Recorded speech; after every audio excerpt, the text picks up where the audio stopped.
Hi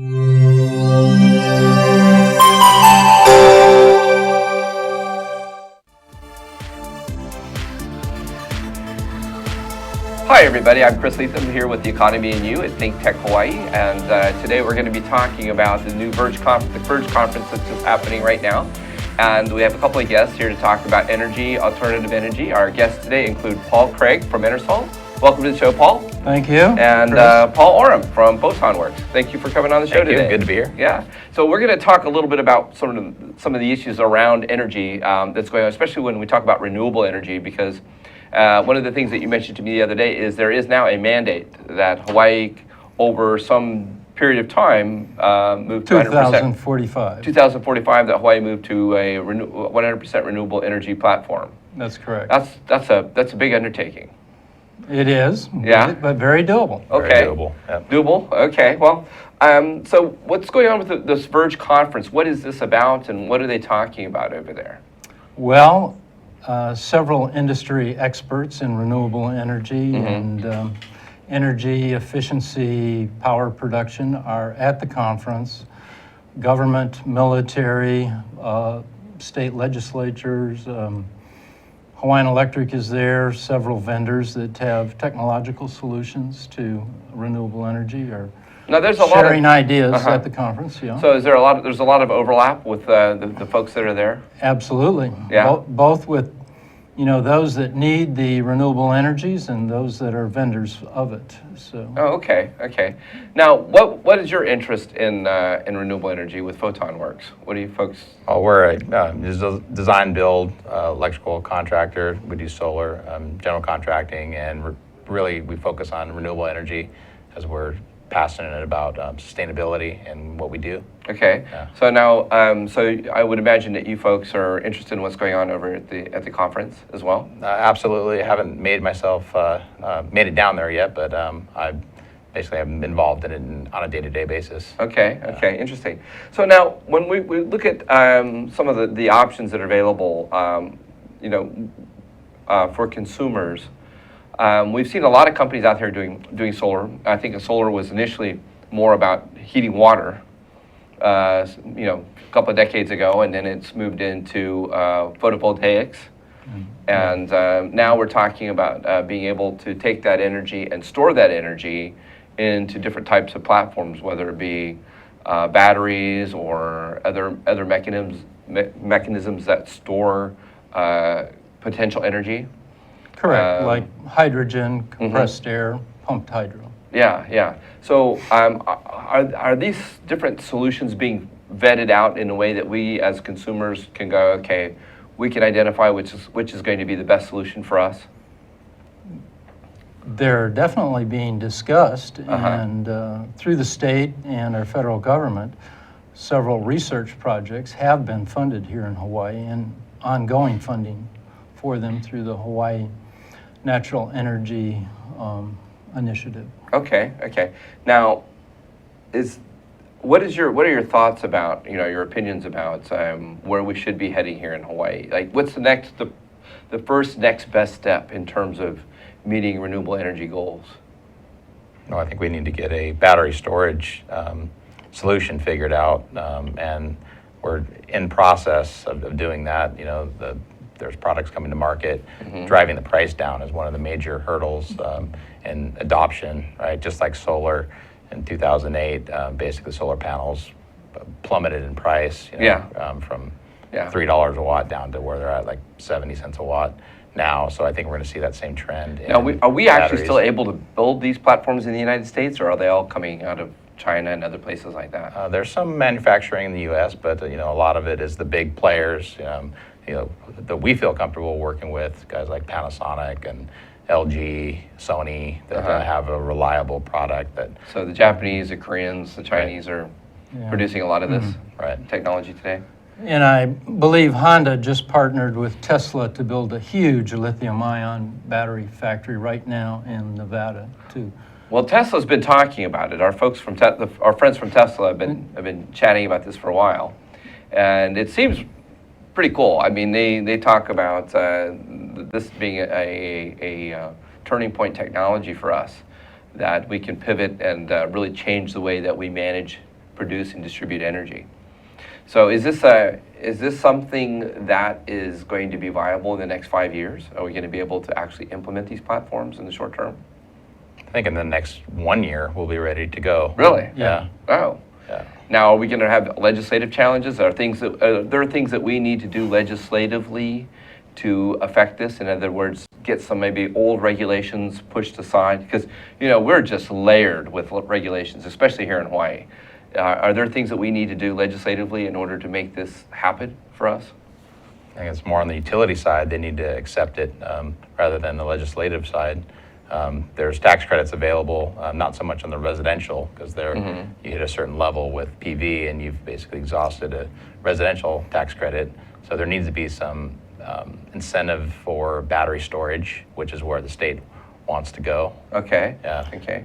Yeah, because PV panels have gotten so cheap, like Paul says, 70 cents a watt. And if a manufacturer has a line of panels that they're discontinuing, sometimes they'll discount those to 40 cents a watt. Wow. When you're talking that cost for producing electricity every day, Hawaiian Electric and fossil fuel electric power production cannot compete with solar electric production. Well, that's interesting because a few years ago it was sort of a reverse scenario, right? Right. Yeah. So now we're able to produce solar electricity much less expensively.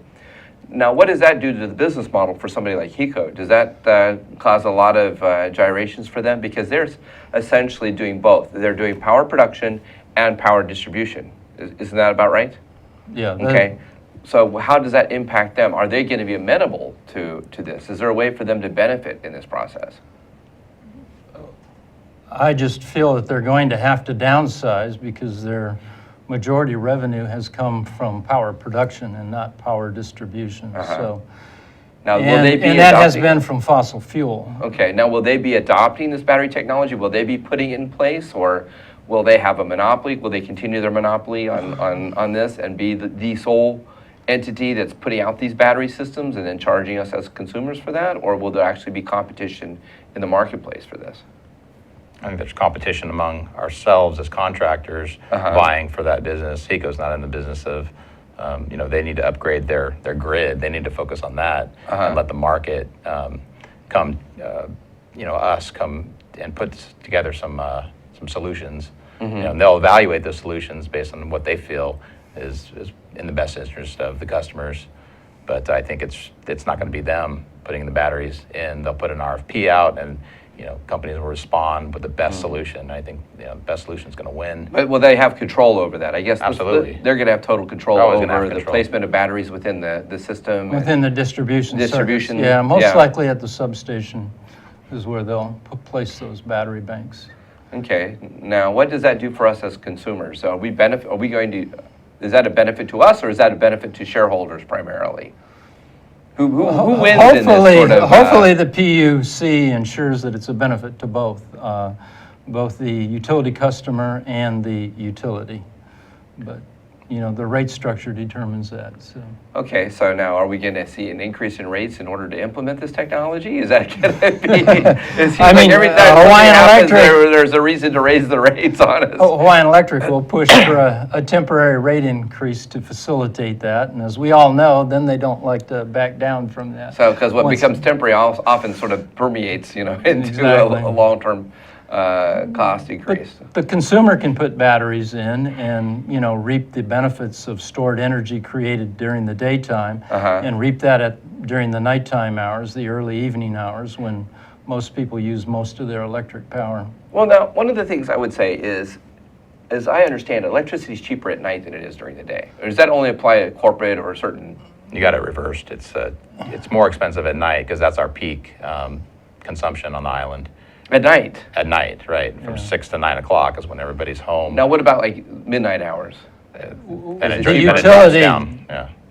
The utility does have a small, how should I say, surplus of electricity from midnight to 5 a.m. Okay. So they will give a slight reduction in electric rate if you use power during those periods. So would it make sense for us to start, I mean, as somebody who's sort of trying to figure out how do you get the best out of this, is that you have an even flow of amount of electricity produced by HECO, let's say. So would they have the ability to downsize then and then push electricity out at a more constant level, or keep it more constant, because then people could choose, or HECO could have the power to charge our batteries when it's less expensive or when there's less demand on the system.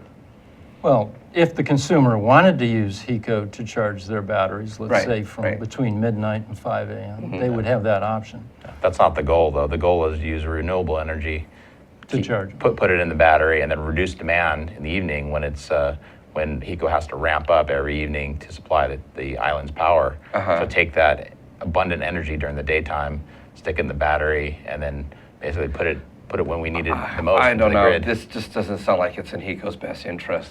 You all are going to use energy that comes from solar power on the solar panels on your roof and such. And I'm being a little devil's advocate, but the thing is you're saying, wow, HECO's going to want to play with this, but it doesn't sound like it's in their best interest. It's not in the interest of their current business model. They are Yeah. going to have to downsize. And right now, they have the monopoly privilege of being the only company that can sell AC electric power here in the state. So, and with independent power producers, now they've got competition. So, i.e. the consumer producing his own power. They're going to have Yes. to downsize and probably become nothing more than a wire company to redistribute renewable energy.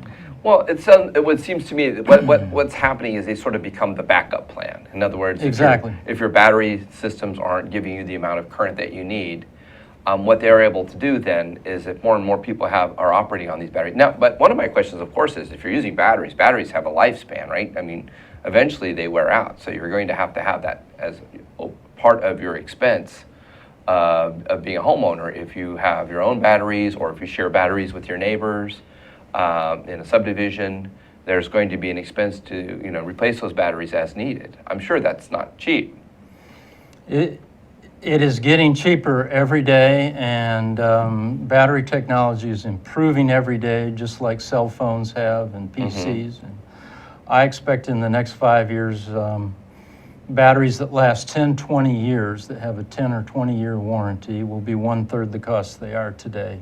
There are a lot of advances coming real fast to the marketplace with batteries today. Okay, well, let's talk about that a little bit. We're going to take a commercial break, and we'll be right back. And let's talk a little bit about some of those technologies after.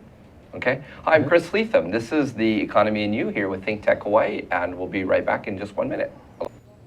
Welcome to thinktechhawaii.com. This is Johnson Choi. your How's that? host. Good. You hit on a good point. HECO is Talk not about going to want to interesting be. subjects in Asia. Be sure to check the thinktech.com website on the next topic. Thank you.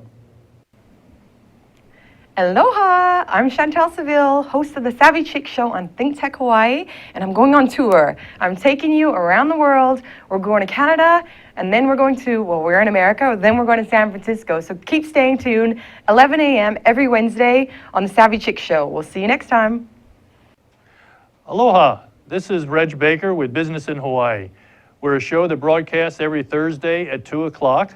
We would love to hear from you, and you can reach us in several different ways. We have a hotline that you can call in at 415-871-2474, or you can email us at thinktechhawaii.com, or you can tweet us at thinktechhi.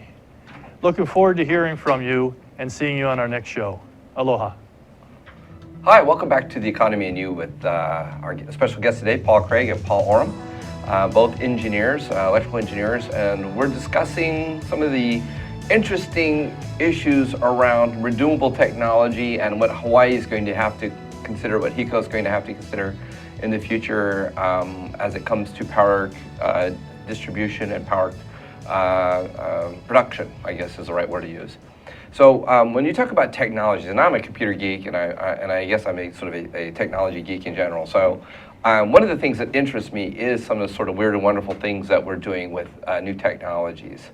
Can you share some of the things that you're seeing out there now that consumers will be able to take advantage of in the next few years that are under development? Yeah, we're doing some battery storage projects, both on the commercial side and just dabbling in the residential, kind of evaluating what's out there to see. I don't want to unleash any products on the consumers unless we've tested it ourselves. So I've bought 3 different systems. We put them in an off-grid situation and just really going through our testing to make sure that whatever we decide to offer our customers is tried and true. We're not, we don't want to have anybody be a guinea pig at our expense or at their expense. Okay, You know, we have a reputation to protect, and our business has grown by protecting the customers and showing what's in best interest of the customers, not so much our company.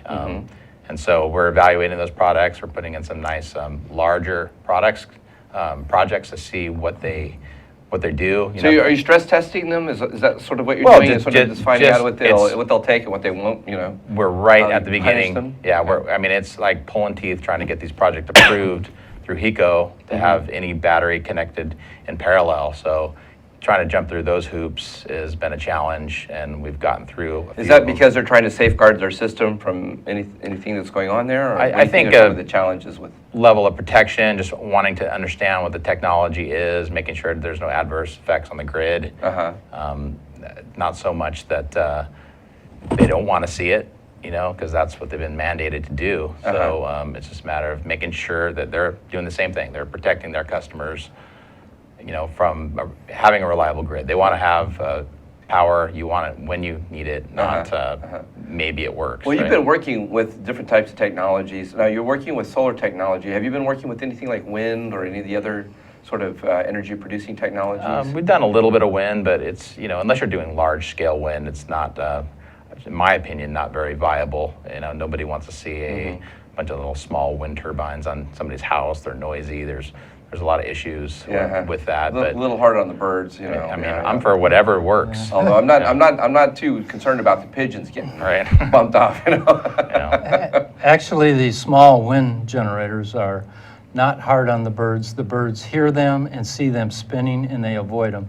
The really large turbines are the wind machines that kill birds, because a bird will be flying through the air, not see anything, and here comes a blade out of nowhere going 200 mile an hour and chops its head off. Yeah. That he can't see or can't hear. He's not like I didn't see that coming. Exactly. Okay. So the big ones kill birds, the small ones do not at all. Okay, now, okay, so we have wind technology. Now, are we doing anything with wave technology? Are we looking at it? Are we exploring it? Where we get energy from waves, or whether it's like from the temperature of the ocean? I don't know, there's like Geothermal. geothermal. Yeah. Well, we have abundant resources here in Hawaii. We can certainly tap into the geothermal. Big Island, you know, that would put me out of business, but I think it's the best thing for the island, actually. Is there a problem? I mean, how do you transfer energy from one island to the other? That would seem like the difficult thing to undertake. Right. It is difficult. It costs big bucks, but that's a long-term solution for everybody to have very cheap, reliable power. And somebody's got to make that investment eventually. I hope somebody steps up to the plate and does it, but in the best interest of the ratepayers, not in the best interest of a mainland corporation that coming in here trying to muscle their way in and Come on, that's true capitalism. You know, when we have competition, and there's that battle going on between people trying to, or corporations to, you know, of course, the downside to that, of course, is we end up paying for it. But The solution is to run a high voltage undersea electric power cable between islands, and that's not cheap to put in. Is it viable? It's Is the viable. technology viable? It's viable, and would it be cost effective if we did it? And that is up for debate. It's up for debate. But I think there's a small cost advantage to do some inter-island power transfer. I think there is. So. Okay, because that seems to me, when we have volcanic activity going on. Yeah, that I mean, generates a lot of geothermal on the heat. Big Island. Yeah, Absolutely. yeah. So what other options do we have? We've got battery storage. We talk about that now. Is there a way to enhance? Well, we're doing things like with LEDs, of course, to save on usage. Yeah. Is there any new technologies that are coming along that help us reduce the amount of electricity that we use besides, say, LEDs, like for air conditioning systems, things like this? Are there new things coming along? Yeah. That Energy efficiency is a big part of the renewable energy plan. I think 30%, right? We're supposed to be a reduction in the power we use, but we're expanding our the amount of people that on this island, so that's not likely to make a significant difference. As our island grows, the population grows, so will the demand, but certainly there's room for improvement on lighting, air conditioning. Behavioral changes will make a huge impact as well. Don't make me change the way I do things. Well, cars are a big energy consumer, right? But and we are seeing more electrical cars. So, you know, when you see more cars running on electricity, we see more car sharing. We see that as a cultural shift. Yeah. So if you want to talk about behavior, maybe from a cultural shift, that we have less vehicles, and we don't necessarily need to own them, but we have the ability to use the vehicles that are here on an as-needed basis. Of course, doing more bicycling, using smaller, more efficient vehicles, all these things are great. Yeah. And it seems like today we can build a more efficient vehicle that is as safe as, say, a big vehicle used to be. Yeah, unfortunately, we're wasting $10 billion on a antiquated rail system. That's another topic, but I don't think that's I gonna love help my much. rail. You're going to trash my rail. Okay. It's great for Disneyland. And I wish the rail, I wish it had regenerative braking, you know, but they, because of the cost overruns, they took out the regenerative braking from that, the electrical regenerative, so when it brakes, it, you know, recovers the electrical energy. Well, it doesn't have that. Yeah, now, but the rail system, once it's in place, we could apply new technologies as they Correct. become available over time. It's not necessarily that what we have is static. Is that right? Well, is that about right? it's nice to do it right the first time. As an engineer and a construction company, that's how you make your money, getting it right the first time. Getting it right the first time? No. Well, you know, this is Hawaii. Sometimes it does take us a few tries to get it. Yeah. But, you know, we're doing, I think, you know, one of the interesting things about Hawaii is that we are this sort of place where East meets West. And it would seem to me that if we are going to be, that we are a great place to try new technologies in the energy space. Whether it's energy, setting up cars that run on different types of things such as hydrogen or compressed air, even, you know, vehicles that will run on different types of energies, that this is a great proving ground and testing ground for such things, because our distribution is, our space for our setting up distribution is rather small and easy, I would think easy logistically to implement. Right. Right. And so I'm hoping to see more companies coming to Hawaii and trying new things and experimenting and Do you know that Toyota has just brought on island 5 hydrogen fuel cell vehicles with a sticker price of $59,000? You know? now at $59,000, that's fairly comparable or much cheaper than a Tesla, right? It is cheaper than a Tesla and way cheaper than the General Motors fuel cell vehicles of 5 years ago that were $900,000. So That's an improvement. That's an Huge improvement. improvement. Yeah, huge. Yeah. So it's $60,000, roughly $60,000 is what you're saying to Yes. buy a hydrogen cell fuel vehicle. yes, from Toyota. Okay. Now, Right how does that compare to, say, a Tesla? Let's try to compare apples to apples a little bit here in terms of how much mileage can you get out of it before you do a refill, and how long does it take to recharge the vehicle? Right. The Tesla right now is an all battery electric car. So you have to recharge it, which it takes an hour to do a 75% recharge and a little longer to completely recharge it. The advantage hydrogen has is that you can refuel in 5 minutes with the car. Really? So, oh yeah, A 5-minute refuel, absolutely. and your tank's full. Yes, I worked up at the hydrogen fuel station up at Schofield, and yeah, 5 to 7 minutes, and that tank is refilled and ready to go. And you're ready to get back on the road and go again. Absolutely. Now, how much usage do you get out of the vehicle? How many miles can you travel? Well, the General Motors, the old 5-year-old General Motors Equinox fuel cell vehicles got about 200 miles on a tank of hydrogen, but you know, we had small tanks. We could have put extra tanks in there. We didn't do it, but we could have increased that range. So you think these vehicles are comparable to that? Or, Yes, very that? definitely. okay. Luckily, that's- yeah, we have, you know, a small island, right? So Uh-huh. an electric car is actually perfect for Hawaii. It is, yeah. Because where are you going to drive to? You can't, you know, you're not on a big island where it takes you 6 hours, 8 hours to get around. You know, you're not going to drive 200 miles in a day. Yeah. I've got 3 electric cars, you know, as part of our fleet, and I've ordered my Tesla 3. and hopefully I'll see it sometime. But you know, Yeah, it does take a little while. You have to sort of advance order the Teslas now. right. So Yeah. yeah, we love the electric cars because we're fueling them up for free every day. You know, off of everybody that works Yeah, for me that has one has solar power. So that's It makes a lot of sense in Hawaii to have an electric car, and a battery electric has an advantage over a hydrogen electric car in that it's cheaper to recharge the batteries than it is to refill it with hydrogen. But Uh-huh.